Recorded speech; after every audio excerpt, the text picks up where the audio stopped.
हाँ जी, तो इसमें हमारा एक तो एपिडर्मिस और कोर्क ये दो टॉपिक रह गए थे।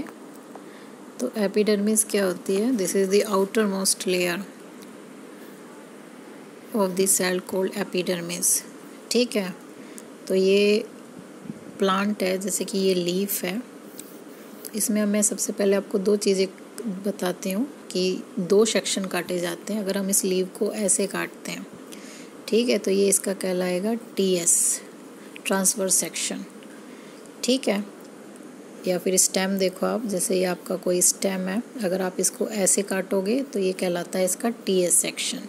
तो TS में आपको ये इस तरीके से गोल और इसके अंदर जितने भी टिश्यू हैं वो आपको नज़र आएंगे। ठीक है, और अगर इसको लंबा काटा जाता है, ठीक है, जैसे ये आपका स्टेम है, आप इसको ऐसे काटते हो तो ये इसका कहलाता है LS, यानी कि लॉन्गिट्यूडिनल सेक्शन। तो इसमें फिर आपको ये साइड में से कैसा दिखता है वो चीज़ें आपको नज़र आएंगी। तो दो सेक्शन होते हैं हमारे TS और LS। ठीक है, तो जब हम किसी भी प्लांट के पार्ट का TS देखते हैं तो उसमें आपको जो आउटर मोस्ट लेयर नज़र आएगी। ठीक, तो उसमें जो आउटर मोस्ट लेयर होती है इस तरीके से ऊपर की तरफ और नीचे की तरफ, ये दोनों ये क्या कहलाती हैं? आपकी एपिडर्मिस। और बीच में आपका ये बाकी टिश्यू पाया जाता है, जो कि सिंपल भी कॉम्प्लेक्स भी। ठीक है, तो ये क्या होती है? ये आउटर मोस्ट लेयर होती है जो बाहर की तरफ फेस कर रही होती है। ठीक है, outer most layer of the plant. ठीक, ज़्यादातर ये सिंगल लेयर होती है, जैसे आपको दिखाई हुई है, केवल एक ही लेयर होती है इसकी। और जो सेल होती हैं उनके बीच में बिल्कुल भी इंटरसेलुलर स्पेस नहीं होता है, दे आर क्लोज्डली, बिल्कुल भी उनके बीच में गैप नहीं होता है। ठीक है, इसके अलावा कुछ प्लांट में या फिर खासकर पत्तियों में जो एरियल पार्ट होते हैं, जैसे पत्तियां हैं, स्टेम है, तो इसकी एपिडर्मिस के ऊपर एक परत सी जमी होती है वैक्सी लेयर की। ठीक, जिसको हम क्यूटिकल बोल देते हैं, क्यूटिकल। ये वाटरप्रूफ होती है। ठीक है, यानी कि पानी को अपने ऊपर ठहरने नहीं देती। और इसका क्या फंक्शन होता है कि ये इसको मैकेनिकल इंजरी से, एपिडर्मिस को मैकेनिकल इंजरी से और कोई भी फंगल इन्फेक्शन ना हो उससे बचाती है। ठीक है, और ये जो क्यूटिकल है उन प्लांटों में जो एरिड रीजन, एरिड का मतलब होता है जहाँ पे पानी की कमी होती है, जैसे डेजर्टेड एरिया है, वहाँ पे जो ये क्यूटिकल है ये काफ़ी मोटी होती है। क्या रीज़न होता है उसका? मोटी, जिससे पौधों में पानी का लॉस कम से कम हो। ठीक है, ये अंदर के पानी को, प्लांट के अंदर जो भी पानी है उसको ईजिली बाहर फिर जाने नहीं देती है। ठीक, इसके अलावा जो ये वैसे तो एक कॉन्टीन्यूअस है, यानी कि इनके सेल के बीच में कोई गैप नहीं होता, लेकिन जो आपकी पत्तियों की एपिडर्मिस होती है उनके बीच में ये छोटे छोटे छेद होते हैं, पोर बोलते हैं जिन्हें हम, ये आपके कहलाते हैं स्टोमेटा। क्या कहलाते हैं ये? आपके स्टोमेटा। यहाँ पे ये आपके दिखाए भी हुए हैं ये। हाँ, ठीक है, तो ये आपकी जो पत्तियाँ हैं ये लीफ की हैं, ये तो आपकी सेल हैं। ठीक, और बीच में ये जो ग्रीन कलर के हैं ये स्टोमेटा है। ठीक है, यहाँ पे ये एपिडर्मिस में दिखाए हुए हैं, ये आपकी एपिडर्मल सेल है, और जो ये पार्ट है ये क्या है? स्टोमेटा। ठीक, तो कोई भी चीज़ अंदर और बाहर इन्हीं स्टोमेटा के थ्रू जाती है। ठीक, और जो ये स्टोमेटा है ये इस तरीके से दो सेल से बने होते हैं, जिनको हम क्या बोलते हैं? Guard cell. क्या कहलाती हैं ये दोनों सेल? किडनी शेप होती हैं ये, बीन्स जैसी। ठीक, तो ये जैसे अभी तो ये खुली हुई है, बीच में ये जो दिख रहा है ये पोर कहलाता है, जिसमें से आपका गैसियस एक्सचेंज होता है, यानी कि CO2 अंदर आती है और ऑक्सीजन बाहर जाती है। इसके अलावा ट्रांसपिरेशन होता है। ट्रांसपिरेशन का मतलब क्या होता है? जो पानी होता है प्लांट के अंदर वो भाप की फॉर्म में इससे बाहर निकलता रहता है, इसको हम ट्रांसपिरेशन बोलते हैं, evaporation of water from the leaf. ठीक है, तो ये स्टोमेटा ये खुली हुई पोजीशन है, और जब ये बंद भी हो जाते हैं, अगर कोई एक्सचेंज नहीं होना है तो उस वक्त ये बिल्कुल क्या होते हैं, इस तरीके से बंद हो जाते हैं।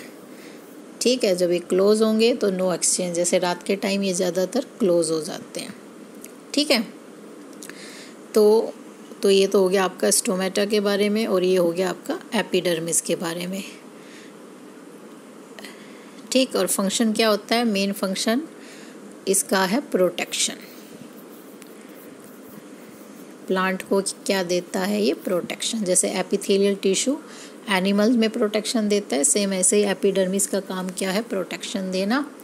ठीक है, गैसियस एक्सचेंज और ट्रांसपिरेशन, 3 फंक्शन है इसके, प्रोटेक्शन, गैसियस एक्सचेंज, पहला तो है प्रोटेक्शन, दूसरा है आपका गैसियस एक्सचेंज, ठीक है, और तीसरा है आपका ट्रांसपिरेशन। ये 3 इसके मेन रोल हो गए। इसमें से जो ये 2 रोल हैं, ये स्टोमेटा के भी यही होते हैं, गैसियस एक्सचेंज एंड ट्रांसपिरेशन। अगर कोई आपसे पूछता है फंक्शन ऑफ स्टोमेटा तो आप क्या बोलेंगे, गैसियस एक्सचेंज एंड ट्रांसपिरेशन, और बाकी ये तीनों आपके एपिडर्मिस में भी आ जाते हैं। ठीक, तो ये तो हो गया आपका एपिडर्मिस के बारे में। तो they are mostly continuous layer होती हैं without intercellular space. Most epidermal cells are flat होती हैं, ये ज़्यादातर चपटी। ठीक है, और इनकी जो आउटर यानी कि जो बाहर की तरफ होती है, ये वाली आपकी मोटी होती है और अंदर वाली ये पतली होती है। ठीक है, इसमें स्मॉल पोर होते हैं जिनको हम स्टोमेटा बोलते हैं। स्टोमेटा में किडनी शेप सेल्स होती हैं जिनको हम गार्ड सेल्स बोलते हैं। दे आर, ये आपके फंक्शन हो गए, they are exchange of gases with the atmosphere. Transpiration, ये किसके फंक्शन हो गए, स्टोमेटा के। ठीक है, फिर नेक्स्ट है आपका epidermal cell of the root. हाँ, ये आपका रह गया था कि जो रूट की एपिडर्मल सेल होती है, जैसे ये आपकी रूट है तो इसमें भी इस तरीके से ये क्या है, एपिडर्मल सेल होगी। ठीक, तो इसमें क्या मॉडिफिकेशन होता है कि इसमें इस तरीके से एपिडर्मल सेल में से हेयर लाइक स्ट्रक्चर निकली होती हैं जिनको हम क्या बोलते हैं, रूट हेयर्स। और ये रूट हेयर्स क्या करते हैं, ये root hair, they increases surface area for absorption of water. ठीक है, ऑब्जर्शन ऑफ वाटर। ठीक, तो ये आपकी रूट हेयर्स में वहाँ पे जो एपिडर्मल सेल है उनमें से ये धागे जैसी स्ट्रक्चर निकली होती हैं जिनको हम रूट हेयर्स बोलते हैं, और वो क्या करते हैं, दे इंक्रीजेस द सरफेस एरिया। ठीक है, नेक्स्ट ये आपका मॉडिफिकेशन हो गया इन सम लाइक डेजर्ट प्लांट। एक वैक्सिंग, ये क्यूटिन आपको बताई दी है। ठीक, ये क्या करती है, ट्रांसपिरेशन को घटा देती है, डिक्रीज़, क्योंकि जो इस डेजर्टेड एरिया में प्लांट्स होते हैं वहाँ पहले ही पानी की कमी है। प्लांट को जो भी थोड़ा बहुत पानी मिलता है अगर वो सारा ट्रांसपिरेशन में ही लॉस्ट हो जाएगा तो क्या बचेगा उसके पास, तो इसलिए ट्रांसपिरेशन उनमें कम हो तो इस वजह से क्यूटिकल मोटी हो जाती है। ठीक है, तो अब दूसरा टिश्यू होता है आपका कोर्क टिश्यू। तो कोर्क टिश्यू कौन सा होता है आपका, ये हमने 3 मेरिस्टेम पढ़े थे आपके।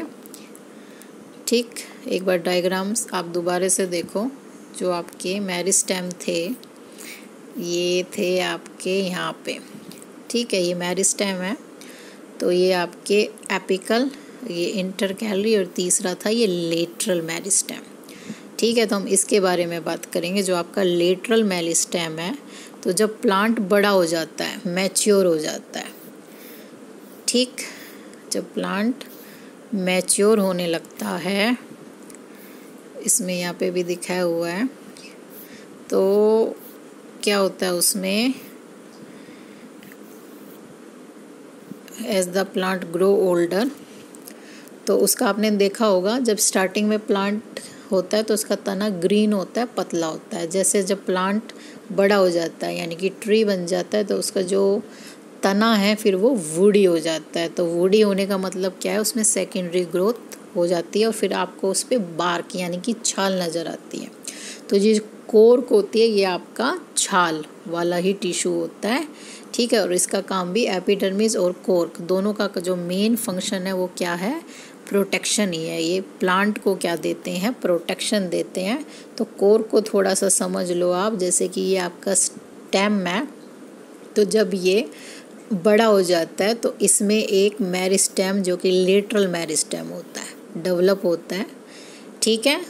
2 लेटरल स्टेम होते हैं तने में, एक तो होता है आपका वस्कुलर बंडल में। वस्कुलर बंडल हमने पीछे पढ़े थे, जैसे ये आपका वस्कुलर बंडल है तो एक तो आपका लेटरल मेरिस्टेम ये होता है जो कि दोनों टाइप नई सेल बनाता है, ठीक है। अंदर के सेल बनाएगा वो जाइलम और बाहर की तरफ बनाएगा फ्लोएम, ठीक। दूसरा आपका जो मेरिस्टेम है लेटरल, वो कोर्टेक्स में, जो इसका कोर्टेक्स पार्ट होता है, ठीक। एक बार इस डायग्राम को देखो, आपका ये TS है, यहाँ पे देखो आप एक बार कि ये जो ग्रीन कलर में दिखा रखा है ये आपका मेरिस्टेम है, ठीक है। ये रेड वाला आपका जाइलम है, जाइलम हमेशा अंदर की तरफ होता है, और ये बाहर आपका फ्लोएम है, ठीक है। और इस पूरी स्ट्रक्चर को हम क्या बोलते हैं, वस्कुलर बंडल। तो ये जो मेरिस्टेम है ये दोनों तरफ नई सेल बनाएगा, अंदर की तरफ तो ये जाइलम बनाएगा और बाहर की तरफ फ्लोएम बनाएगा, ठीक। तो ये यंग स्टेम का TS है। जब ये स्टेम बड़ा हो जाता है तो उस वक्त क्या होता है कि ये जितना भी कैम्बियम है जो अभी ऐसे प्रेजेंट है ये सारा जुड़ के एक हो जाता है, रिंग बन जाती है इसकी पूरी, और ये दोनों तरफ क्या करता है, नया टिश्यू बनाता है। अंदर की तरफ क्या बनाता है, ये जाइलम, और बाहर की तरफ बनाता है ये फ्लोएम, ठीक है। तो ऐसा करने से क्या होता है, इसकी ये जो गर्थ है ये बढ़ने लग जाती है, ठीक। तो गर्थ बढ़ती है, फिर एक और मेरिस्टेम यहाँ पे राइज होता है, बनता है नया, ठीक। कोर्टेक्स में ये पार्ट कोर्टेक्स कहलाता है। ये भी वही सेम करता है, दोनों तरफ क्या बनाता है, नया टिश्यू बनाता है, ठीक है। तो जो टिश्यू ये बाहर की तरफ बनाता है वो आपका क्या कहलाता है, कोर्क, ठीक।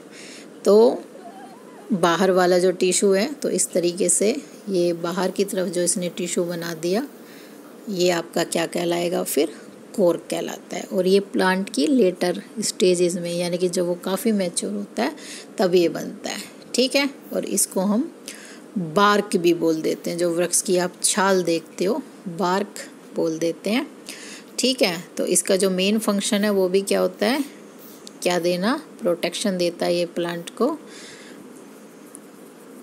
कोर्टेक्स यहाँ पे ये इस दर से strip of secondary meristem located in the cortex. The cork जो सेल होती हैं कोर्क की, वो कैसी होती हैं, एक तो डेड होती हैं, बिल्कुल भी उनके बीच में इंटरसेलुलर स्पेस नहीं होता है, ठीक है। और जी दे आल्सो हैव सब्सटेंस, उन पे सुबेरिन जम जाता है जिसकी, क्योंकि डेड सेल हैं, in their walls that makes them impervious भी, और इनसे फिर ऑक्सीजन का जो आदान प्रदान है वो रुक जाता है, ठीक है। ऑक्सीजन के आदान प्रदान के लिए इनमें कुछ छेद से बन जाते हैं, ये मतलब टूट जाती है। आपने बार्क देखा होगा जगह जगह से टूटी होती है, मतलब उनमें छिद्र से होते हैं, ये इस तरीके से होती हैं इसमें सेल।